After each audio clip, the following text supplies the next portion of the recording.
What is up guys? Welcome back to our channel. This is Triumph JTMNL. I'm Francis and in this video mag-unbox tayo ng bagong Marvel Edition Alpha 11 Green Goblin.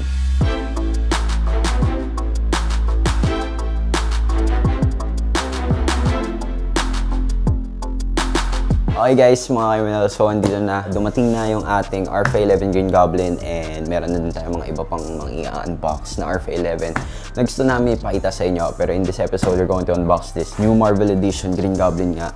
And again, this is a limited edition graphic, so just like the other Marvel graphics na meron tayo, yung Anti-Venom, yung Venom, Venom 1, Venom 2, meron din siya na itong sleeve na nakataklob dito sa main box natin, which is going to be this black box na hindi yung usual Alpha 11 box natin, kasi yung normal Alpha 11 box natin is yung navy blue. Unlike this one, this is the black box sa mga hindi pa nakakaalam. So if dati ka ng owner ng Marvel, kunwari yung Anti-Venom, yung Venom 1, Venom 2, familiar na kayo sa ganitong box. So right off the bat, pagkabukas natin, ang unang tatambad sa inyo is this thin cardboard na nasa ibabaw, which includes the manual and manual with stickers na nasa ilalim lang. Kung gusto nyo pa na mas maraming stickers and dito kayo bumili sa Triumph JTMNL or dito sa may Caloocan, pwede naman kayo mag-request pa ng mga HJC stickers namin, pero ito kasi yung pinaka-original na HJC sticker from HJC. So meron siyang dalawang manual na included dito sa thin cardboard box na nasa ibabaw na to, na nagtatakip pa dun sa mismong helmet. Aside that is meron tayong, syempre, pagka Alpha 11 ang inyong binili, or meron siyang laging kasamang free dark smoke lens. So, hindi siya katulad ng Alpha 70 or Alpha 90 na kapag binili nyo, walang kasama na dark smoke lens, kasi the Alpha 70 and the Alpha 90 are already dual visor. So, unlike the Alpha 11, Alpha 11 is a single visor racing helmet. Okay, so before tayo pumunta dun sa main helmet natin, gusto ko lang ipakita din sa inyo kung ano pang mga libreng kasama sa loob ng Alpha 11 box natin. This pin lock visor. So bukod sa libreng dark smoke lens na HJ26, which is also compatible sa Alpha 70 natin, meron din tayong kasamang pin lock lens or the anti-fog lens. So nilalagay yan dito sa loob. Pwede nyo rin yun ipadikit sa mga dealers or dito sa Caloocan. Once na bumili kayo, pwede nyo ipadikit yun dito pagka nakabili na kayo ng Alpha 11 or nakuha ng HJC helmet. Basta may libreng pin lock lens dun sa loob ng box, pwede na kayong mag-ride out ng maka-anti-fog na agad. Pero we advise na before nyo gamitin yung helmet is dapat kapag in-installan nyo yung lens nyo ng isang pin lock lens or ng anti-fog lens natin na kasama, hintayin muna natin for at least 2 to 3 hours na mag-stick talaga yung anti-fog dito sa lens natin. Mapa-dark smoke or mapa-clear visor tayo. Kung gusto nyo parehas na dark smoke and yung clear visor nyo may kasamang pin lock, available yan dito. Yung pin lock lens dito sa Triumph JT Marketing Corporation. So, wala na yun lang yung kasama nun, bukod dito sa extra styro para mas intact yung helmet sa loob ng box. Bababa muna natin tong box nito. So, andito na tayo sa helmet. This is the helmet bag. Meron siyang Marvel na baliktad dito sa may gilid. We do have this Marvel print out dito sa HJC bag natin. Then sa kabila is the Alpha logo. Fun fact, yung helmet bag na to ni HJC is pwede mo rin pamunas. Babaliktarin mo lang para lumabas yung kanya, para medyo microfiber material niya sa loob. Tapos pwede mo pamunas ng helmet, pwede mo pamunas ng visor. So bukod sa helmet bag siya, isa din siyang pamunas ng helmet. Labas na natin tong Alpha 11 Green Goblin natin. So before pa lumabas yung mismong helmet, meron siyang extra thin layer of bag. This white one, bago lang to sa Alpha 11 series natin. Extra layer for protection or dust bag. Yan.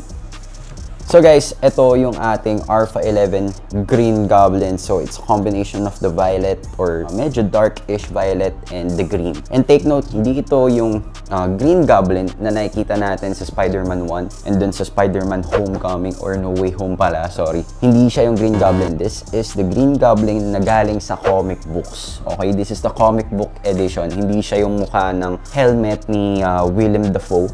This is how it looks from the front.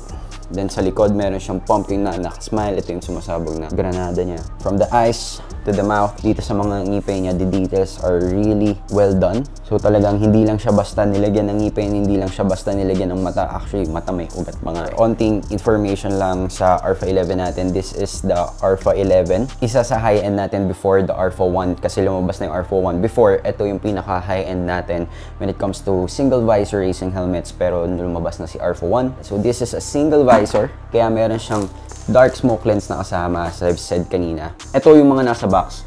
Itong dalawang helmet bag na dust bag na white, tapos yung main dust bag natin. Tapos itong thin cardboard layer na nakapatong sa ibabaw ng box kapag binuksan mo yung box, which includes the manual and stickers. Tapos isang pin lock and isang dark smoke lens. So again, balik tayo dito.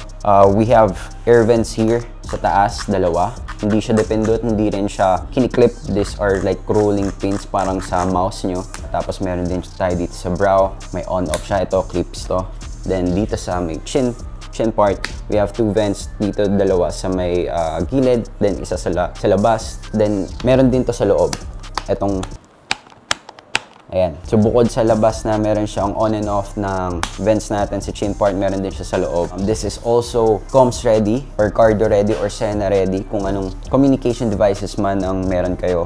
And para sa weight naman niya, this is a medium helmet. It weighs around 1,350 grams lamang. The material of the Arpha 11 is a PIM Plus shell. What is the PIM Plus? It is the Premium Integrated Matrix, which includes combinations of carbon fiber, aramid, fiberglass. So pinaghalo-halo siya ni HJC dito sa iisang helmet para mas maganda yung shock absorbing natin, and then yung pagka-lightweight niya is makuha. Sa sobrang gaan niya, kahit lagyan mo siya ng comms, parang halos madadagdagan lang siya ng at least 200 to 300 grams from the comms. Tapos kung isa kayong motovlogger or isa kayong content creator na meron din si Hank na naka-ready-made na for Arpha 11, so shoutout Hank. Additive Solutions, meron silang 3D model chin mount para dito sa Arpha 11 natin.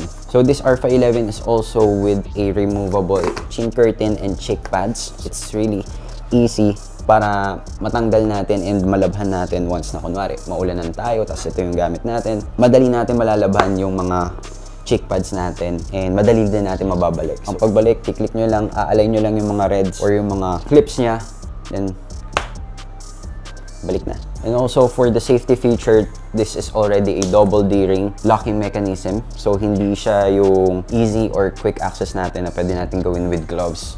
So finally guys, for the price, the SRP of this Arpha 11 Green Goblin natin is 34,990. So that is 34,990. Pwede kayo umorder online sa HJC page namin, which is HJC Helmets Philippines. Pwede rin kayo mag-search through online sa mga dealers na mas malapit sa inyo para hindi na kayo umorder kung galing kayong Visayas or galing kayong Mindanao or mas malayo kayo sa Metro Manila pero taga Luzon kayo.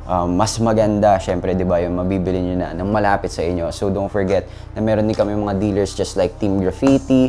Madaming branches si Team Graffiti. Kung saan-saan sa Caloocan, meron din kami mga dealers just like Gear Hub sa Batangas. Kung malapit ba sila sa inyo and if you can order it at an earlier pace para hindi na kayo makapag-intay and makuha nyo na agad yung Arpha 11 Green Goblin nyo, di ba? This won't be the last Arpha 11 graphics or special edition graphics na i-unbox natin. Syempre, sabay-sabay natin i-unbox or ipapakita sa inyo yung mga bagong padating, lalo na next year, madami yung mga bagong helmets na ipapasabog sa HJC para sa inyo. So don't forget to subscribe kasi malapit na kami mag 50,000 subscribers, and anong meron kapag nag 50,000 na kami? Mamimigay kami ng kung ano mang maisipan namin. Pwede itong Arpha 11 Green Goblin na to. Pwedeng Arpha 90, pwedeng gulong, pwedeng OG boots, pwedeng spike jackets namin or gloves. Ang dami namin pwedeng pag-isipan para ipamigay sa inyo. And this is to give back yung support na binibigay nyo sa amin all throughout since 2020. And also like our Facebook page, that is TriumphJTMNL. So yun nga guys, this is TriumphJTMNL. Thank you for watching and my name is Francis and I'll see you guys on the next unboxing episode. Peace.